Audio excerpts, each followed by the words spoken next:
welcome back. Bumili nga pala kami ngayon ng floor mat. Nanghiram kami ng tricycle kay Layualan. Much later. Mga kabayan, bago namin ilagay yung floor mat dito sa loob ng bahay. So, lalagyan muna namin or sabi nga tatapalan. Tatapalan namin yung mga nabutas na parte. Yan, sobrang dami na sobrang dami ng mga bitak-bitak. Nagkalat na siya. Para hindi madaling mabutas o mabutas or yung floor mat Tagalog magisi. Kasi hindi madaling masira yung floor mat. So, lalagyan natin ng yan. Tatapalan ng semento. Yung si Loloy nag-mix. Hours later. It's all bubbly and it looks like it's burned on top. Yeah. Wait, guys, look at this. What is this? It's only a splash. Well, we got to get a camera. Approximately 10 hours later. I added 16 hours since we put it in. Oh, you can't, touch it without protection. Wait, yeah, alright. No, I was gonna say, no, everybody help me, it's so heavy. Get it out. Get it. This feels weird, and it's sticky. Hey, Maxie, you think you can run a faucet?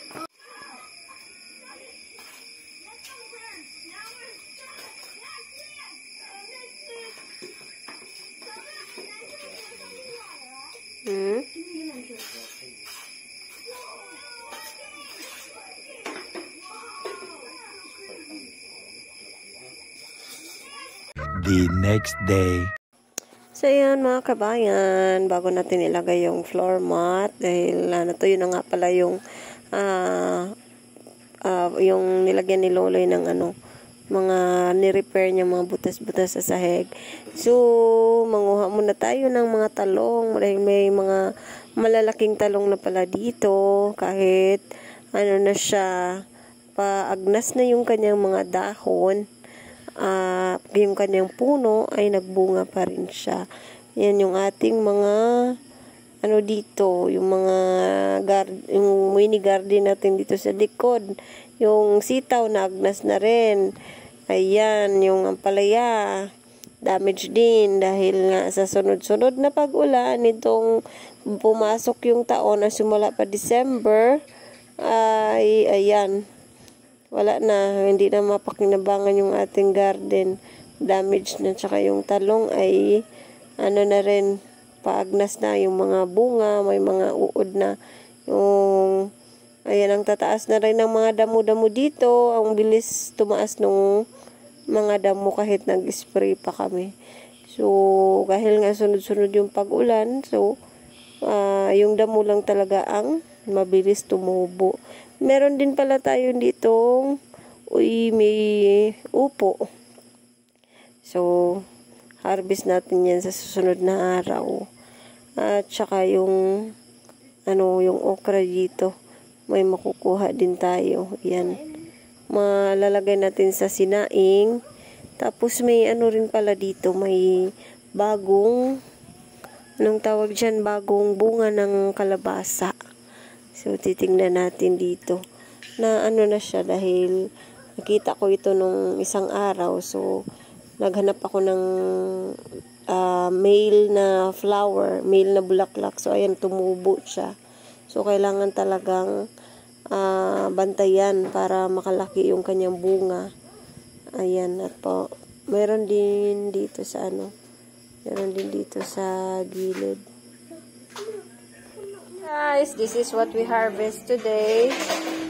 4 na okra. Tsaka yung ilang talong, hindi muna natin kinuha dahil medyo maliliit pa at ito lang yung mga mga nakita kong mga malalaki. So, kahit pa ugnas na yung ating talong, may mga bunga pa rin siyang binibigay. Thanks to God at may mga ilang gulay pa tayo. Panay-panay kasi yung ulan, so papaagnas na yung mga puno ng gulay.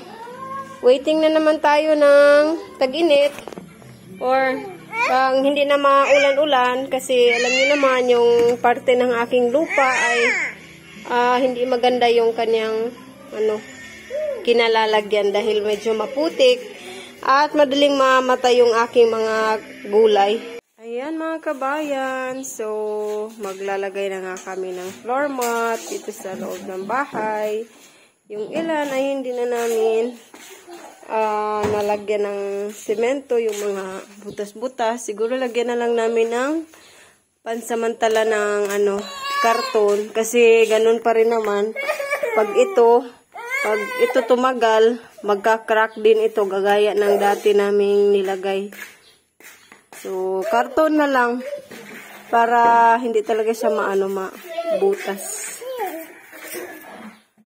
So, ayan, let's start na nga sa ating pag-rearrange dito sa mga gamit sa bahay. So, bali, kunin muna namin yung mga gamit dito sa may side na parte para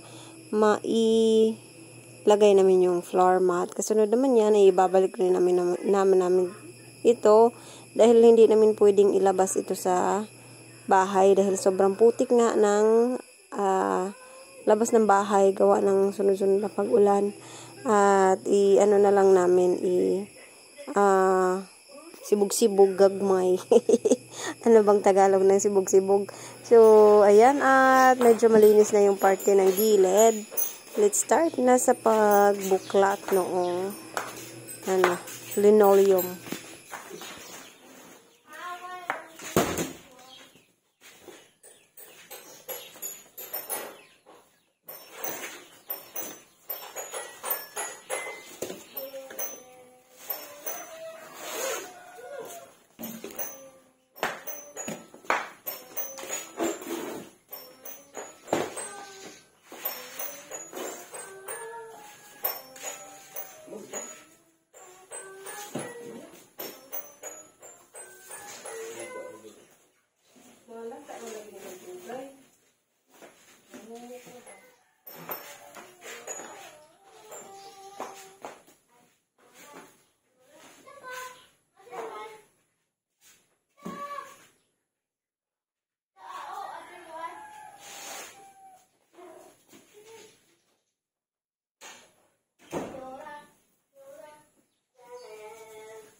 Twinkle, little star. Butterfly.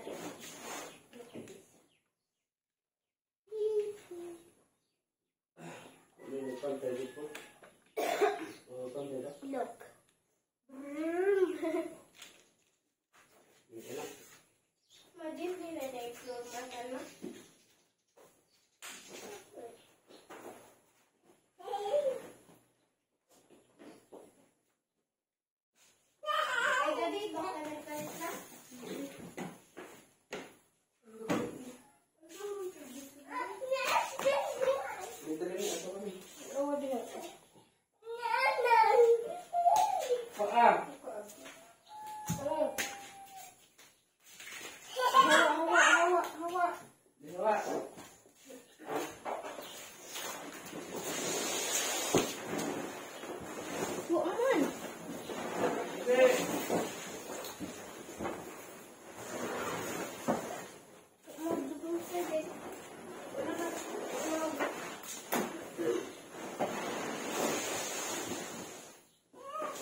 Close the door. Open the door. Close the door.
Yan, at dito yung ref.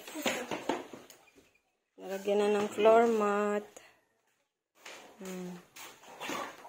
So, temporary muna natin yung mga gamit na ilan dahil may lakad kami ngayon. Punta kami sa dagat. Magbanding sa mga sister ni Loloy dahil aalis na rin sila sa Sabado. Ayan, maliit ang bata. Kain muna tayo ng agahan.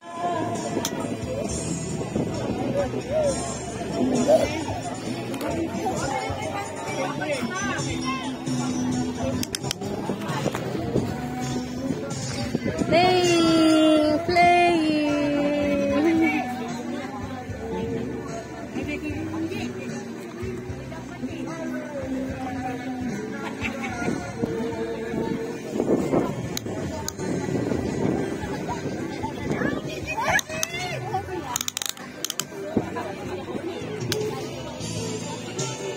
And time to go home na. Saglit lang rin kasi kami dahil nag-arkila lang kami ng tricycle. So, uwi na kami ng Achila. Keep on watching lang, everyone. Guys, at na-continue ko nga sa paglalagay ng floor mat yung sa may bandang gitna. Yung sa kwarto ay saka naman kasi mabibigat yung mga ano doon. Mabibigat yung mga gamit doon. May mga drawer. Ito, mayroon pang sobra. Tapos yung sobra niya. Ayan. So, ito na lahat. Yung mesa namin, nasa gitna. Yung ref, nilipat muna dito. Dahil yung production ni Loloy ay ando naman sa gilid. May mga bagay, mga gamit pa na kailangan hanapan kung saan ilalagay. So, medyo maganda na tignan. Hindi, medyo maganda na talaga. Maganda na siya tignan at hindi na nakita yung mga butas-butas. Bibi na! Ano na mo plano ni mo, Pao? Oh, Pao. Si plano, Pao. Hindi na makita yung mga butas-butas. Pwede nang mahiga si Liam dito sa sala. Pao, no? Mga laruan niya. So, that's all for today muna, mga kabayan. Maraming salamat again, ma'am, sa inyong support sa aming family, sa ating generous na supporter, ating generous na giver. Thank you so much. Thanks to God for always touching your heart, ma'am. And that's all for today. At sa mga silent subscribers natin dyan, thank you so much, everyone, for always watching, for always continuing supporting us. Maraming salamat sa inyong lahat. And to Ma'am Grace, to Ma'am T's family, thank you so much, everyone. God bless us all. Bye-bye. Say bye-bye. Bye-bye. Kiss Mama. Bye-bye, everyone. Amping mong tanan. God bless us all.